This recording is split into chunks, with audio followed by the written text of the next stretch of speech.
says fewer penalties, more crime. Wonder what they're talking about. The role of the prosecutor is to pursue justice. This primarily means enforcing the laws passed by the representatives of the people. Enforcement protects citizens from future crime, but also offers some measure of satisfaction to the victims of crime.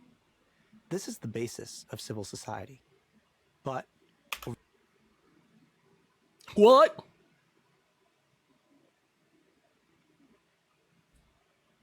over the last several years, a growing number of American cities have elected prosecutors who are de-emphasizing enforcement.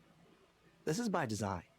These prosecutors openly vowed to reform the criminal justice system by means of selective prosecution. Their motive, seemingly well-intentioned, is that criminals do better when they're not incarcerated, that many people who are in jail shouldn't be there because they don't present a danger to society. So what does this reform look like?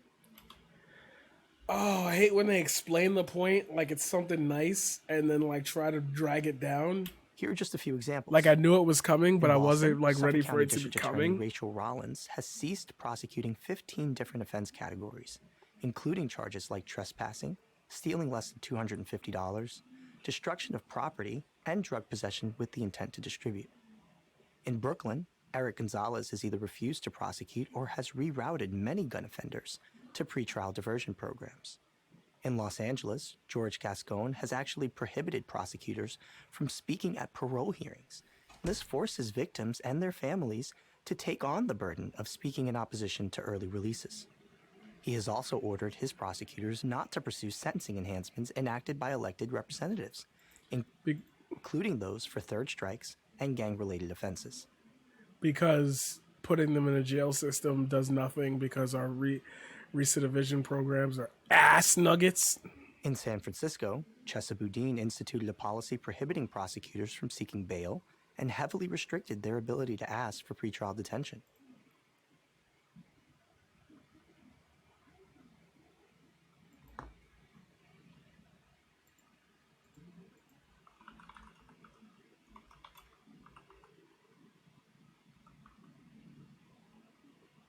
How am I misspelling his name?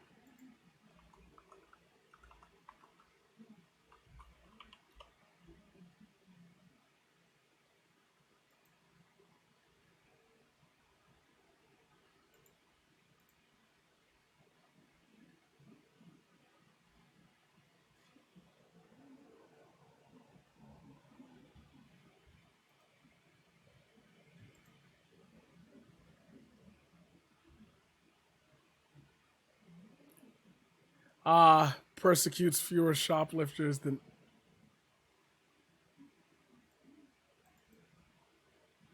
In other words, they're not chasing after petty criminals. I figured that's what that meant. In addition to the four cities just mentioned, St. Louis, Baltimore, Chicago, Dallas, Houston, Orlando, Portland, San Antonio, and others have taken the same route. In fact, more than 40 million Americans now live in cities with so-called progressive prosecutors. That's a lot of reform happening outside the institutions designed to make the law: state, county, and city legislatures.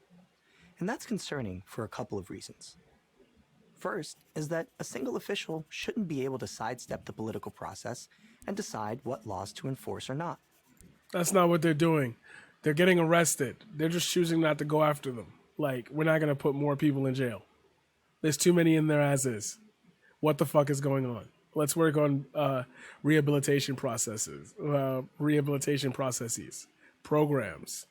But a second, larger, and more obvious concern is that these changes aren't making our cities safer.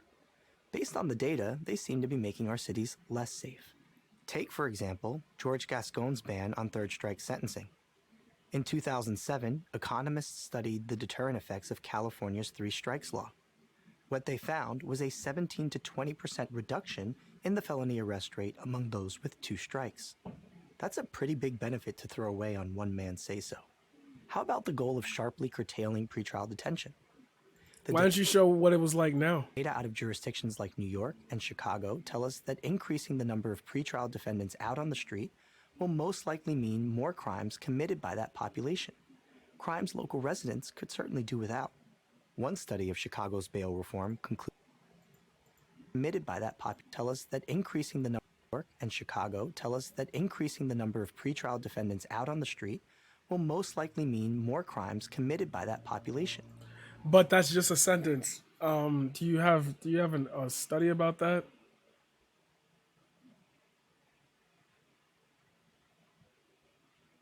The data out of jurisdictions like New York and Chicago tell us that increasing the number of most like crimes local residents can certainly do without. One study, this is what he's going to say next. One study of Chicago's bail reform included that after more generous release, number of pretrial defendants charged with committing new violent crimes increased by an estimated 33%. Crimes local 33% residents of could what? certainly do without. Once the share of violent felony arrests constituted by those out of jail either on reduced bail or released without bail while awaiting trial for previous crimes jumped by more than 27% in the first 9 months of 2020. I wonder what happened in between there. It is like I wonder if there was like some global thing that, The year New York State's bail reform went into effect. And which was ironically the same year as like everyone lost everything. Yeah, it fucking sucks. I get it. But like also, again, to restate it, our recidivism programs suck ass. that's compared to the same period in 2019. A few other stats are worth noting. Baltimore's progressive DA, Marilyn Mosby, took office in January of 2015. Between 2015 and 2020, Baltimore has averaged 111 more homicides annually than the 6-year period before Mosby came into power. Chicago's Kim Foxx took office in December of 2016. Under Fox, between 2017 and 2020, there were 90 more homicides annually than there were between 2013 and 2016, the 4-year period before she took office. Larry Krasner. Yeah, and like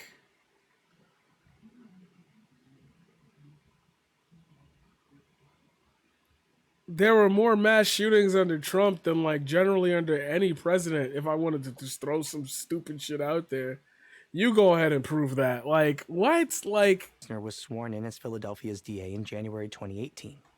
During the 3 years he's been in office, the city has seen 112 additional homicides annually compared to the 3-year period before he took over. It would be unfair to say that the progressive DAs in these cities are entirely responsible for these increases. But we literally are only going to name just him. Why certain crimes rise and fall is complicated, but the data is alarming. We all want to see fewer people in prison, but only, common sense would seem to dictate, if they stop committing crime and become productive citizens.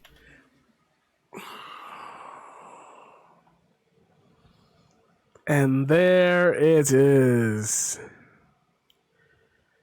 No, we definitely did not just watch. Like 8 NYPD officers tase a dude for skipping the fare when knowing full fucking well. Yo, look at that more mass shooting occurred. Oh shit, no. Well, okay. Fuck. Oh, look, I was just throwing that out there. Of course it was. We did not just watch NYPD tase 8 NYPD officers tase a black man for skipping the fare, as everyone and the cameras included were showing that he like swiped and paid his fare. That is crazy to me that you really think people are in jail because they're not productive members of society and for no other socioeconomic reason. Wow. Including the way that we jail people based on the old jail style and how we adapted those laws into a current generation where we still persecute brown and black bodies for absolutely no reason at all. Holy fuck. And it's like, you know why they got him to say it. You know why they got him to say it. We all want to see fewer people in prison, but only, common sense would seem to dictate, if they stop committing crime and become productive citizens. By all indications, this is not happening. Oh, by all indications, you motherfuckers deserve everything you get. If it were, you can bet we'd be hearing about it. In fact, crime is surging to levels not seen in decades. The victims, all too often, are the people who live or work in the very communities these reforms are meant to help. Oh, live or work in the communities of this.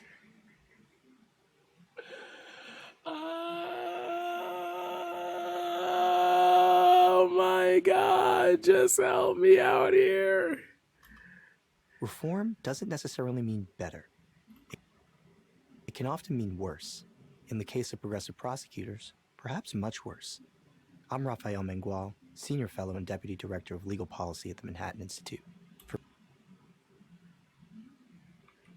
I'm Rafael Mengual, Senior Fellow and Deputy Director of Legal Policy at the Manhattan Institute for PragerU University. Oh. You have Thank you for watching you this have video. seniority somewhere?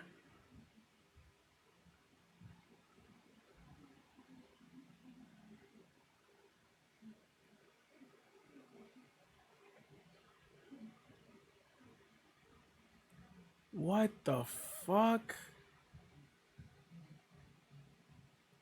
What the fuck? Pot was made illegal to protect the wood fiber paper industry from hemp competition, correct? Well, mainly to target people of color with a new crime they can lock them up for. Absolutely correct. Absolutely correct. You know, I almost don't want to drag it. I almost don't want to drag it. But like, how you get locked up for weed while in another state a white man making mad bread off weed? How you spending years in a pen for weed while in the state right next to you, man's is racking up bread off it? Cause you can't afford to move, so you move for weed. That's wow. Wow. PragerU really gives me something to think about every time I watch them. Like you gotta own the grift. Like I said, I feel like I should just make my why I left the left video and just end it at that. Like, oh my God, that's disgusting. Yo, he really said, homie really said, bro, if you would just stop doing crime and like got a job, you'd be good. People who got jobs do big crime. People sell people. Oh my God. Hitmen make mad bread, but you're not over here talking about abolish all hitmen. They're not sending their very best. Bro, neither are we apparently. Our very worst like to stay here too. Like, I wonder why. You see a bunch of immigrants. Well, like they get to shoot up schools, so I guess we gonna be safe because like that happening here too. It's like we would love to see that. Would we love to see that? We would love to see that.